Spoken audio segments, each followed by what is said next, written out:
नमस्कार। कांग्रेस पार्टी ने देवास शाजापुर लोकसभा प्रत्याशी राजेंद्र बालवी के समर्थन में सामाजिक नेता जगदीश द्रविड़ ने बालोन टोक खुर्द में विशाल आम सभा को संबोधित करते हुए कहा कि जाति और गरीबी दोनों ही हमारे देश के लिए घातक है।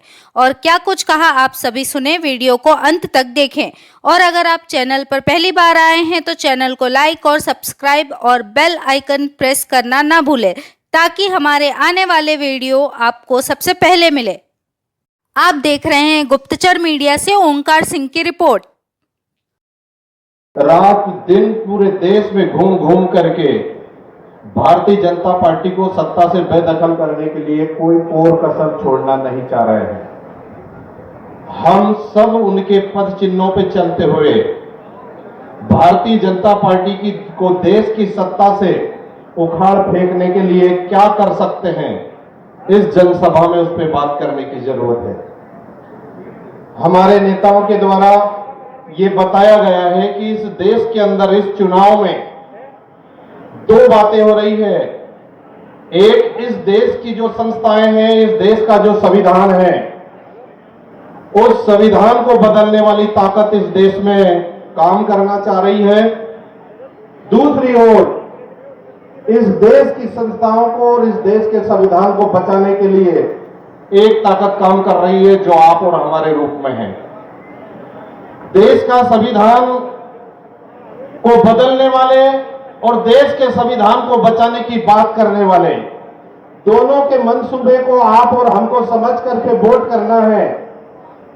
तो मैं अपनी छोटी सी बात में आपके बीच में यह कहना चाहता हूं कि जो लोग संविधान बदलना चाहते हैं वो संविधान क्यों बदलना चाहते हैं। मेरा ये विश्वास है कि जब कोई बात अमल में आएगी तो अमल में आने से पहले उसकी शर्त है कि बात समझ में आना चाहिए। जब बात समझ में आती है तो बात अमल में आती है। तो जो लोग इस देश के अंदर संविधान बदलना चाहते हैं वो संविधान क्यों बदलना चाहते हैं। दूसरी ओर जो संविधान बचाने निकले हैं वो संविधान क्यों बचाना चाहते हैं। दो ही बिंदुओं के ऊपर मैं आपके बीच में बात रखना चाहता हूं। आज से 100 साल पहले इस भारत भूमि के ऊपर इस देश का जो धन धरती है उसमें कई प्रकार की विषमता थी, कई प्रकार की बुराइयां थी।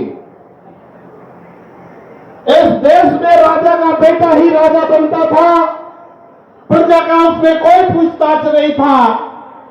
इस मुल्क के अंदर कई सारे महापुरुषों ने उस व्यवस्था को तहस नहस करने के लिए अपना योगदान दिया और एक अच्छी व्यवस्था संविधान के रूप में बन के हमारे सामने आई, जिसमें एक व्यक्ति, एक वोट और एक उसके वोट की कीमत, ये सूत्र प्रजातंत्र का उन्होंने हमारे सामने रखा। इस देश में वोट गिनना शुरू हुए और जो इस देश में कभी राजा नहीं बन पाते थे उन लोग राजपाट में आना शुरू हुए, वो शासन प्रशासन में आना शुरू हुआ, उनका आना शुरू हुआ। जो लोग ये देखना नहीं चाहते थे, जो लोग इस देश के बहुसंख्यक लोगों को, इस देश के आदिवासियों को, इस देश के अनुसूचित जाति जनजाति के लोगों को, इस देश के अल्पसंख्यक और पिछड़ा वर्ग के लोगों को शासन प्रशासन में देखना नहीं चाहते थे, जिस दिन से मेरे देश का संविधान लागू हुआ उन लोगों की बुरी नजर उसी दिन से भारतीय संविधान को बदलने के लिए लग गई। उसी दिन से उनका पूरा नजरिया हमारे देश में काम करने के रूप में शुरू हुआ और एक वो काम चलते चलते चलते आज वो बड़े पैमाने पे हमारे सामने एक बड़ा रूप लेकर के हमारे सामने आज वो बात सामने आई गई। हमारे देश के भारतीय जनता पार्टी के लोग, इनकी जो जान है, कहते हैं हम एक नाटक चलता था टीवी के ऊपर, अलिफ लैला, तो उसमें वो जो जादूगर था, वो जादूगर की जो जान हुआ करती थी वो पिंजरे में हुआ करती थी। हम ये कहते हैं, हमारे नेता ये कहते हैं, राहुल गांधी जी, कि ये जो भारतीय जनता पार्टी है, ये भारतीय जनता पार्टी की जो जान है, ये जो तोता है, वो तोता जहां है, हमें पहले उस तोते को खत्म करना होगा। तो साथियों, इस देश के अंदर, तो साथियों मैं ये कहना चाहता हूं कि जिस तरह से तोते की जान, जादूगर की जान तोते में होती है, इस भारतीय जनता पार्टी की जान भी राहुल गांधी जी ने वो नब्ज पकड़ ली है कि अगर भाजपा को हराना है तो आपको अपने चौपालों के ऊपर, अपने चौराहों के ऊपर, अपनी गलियों में, अपने आसपास काम करने वाले वो लोग जो षड्यंत्रकारी नीति चलते हैं, वो लोग जो इस देश में साजिश रचते हैं, वो लोग जो इस देश में नफरत फैलाने का काम करते हैं, वो लोग जो दलित पिछड़ों को लड़ाने का काम करते हैं, वो मजहबी षड्यंत्र करने वाले लोग, उन लोगों को आपको पहचानना होगा।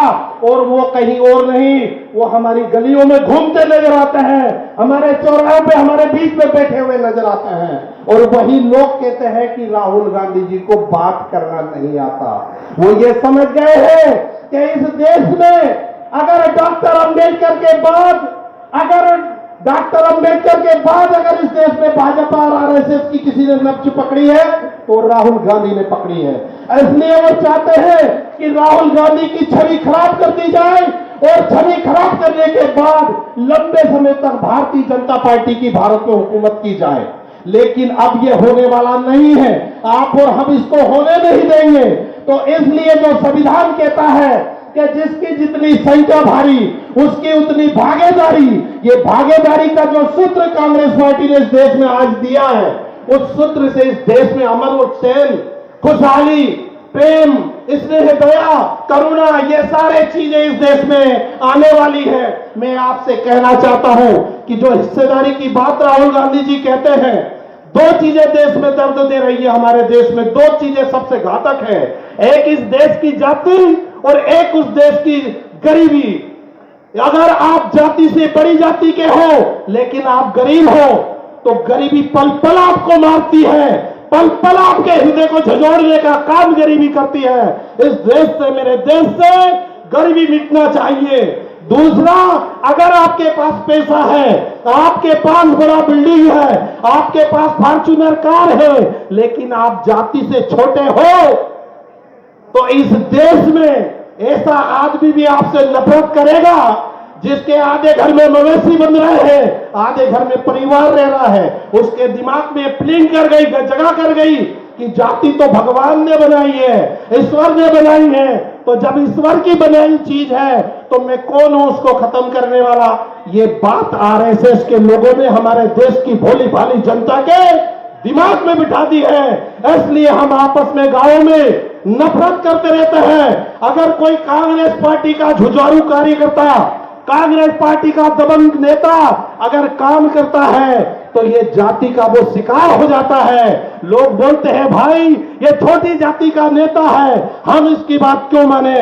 हमारे पड़ोस में है ना भारतीय जनता पार्टी के बड़ी जाति के नेता, हमें उनकी बात मानना चाहिए। इस जातिवादी षड्यंत्र से, इस जातिवादी हथियार से इस देश में हमारे ऊपर हमला होता है और यह हमला कांग्रेस को कमजोर कर रहा है। इस बात को राहुल गांधी जी पकड़ चुके हैं। तो उनका कहना है कि इस देश से जातिवाद खत्म होना चाहिए, इस देश से गरीबी खत्म होना चाहिए। और गरीबी तभी खत्म होगा, जातिवाद तब खत्म होगा जब इस देश के अंदर आर्थिक बंटवारा सही तरीके से हो, इस देश के धन धरती में सभी की हिस्सेदारी हो। ये सबसे अच्छी बात राहुल गांधी जी के नेतृत्व में आज चल रही है। तो राहुल गांधी जी को भारत का प्रधानमंत्री बनाने के लिए आप और हमको यहां से सांसद बनाना पड़ेगा।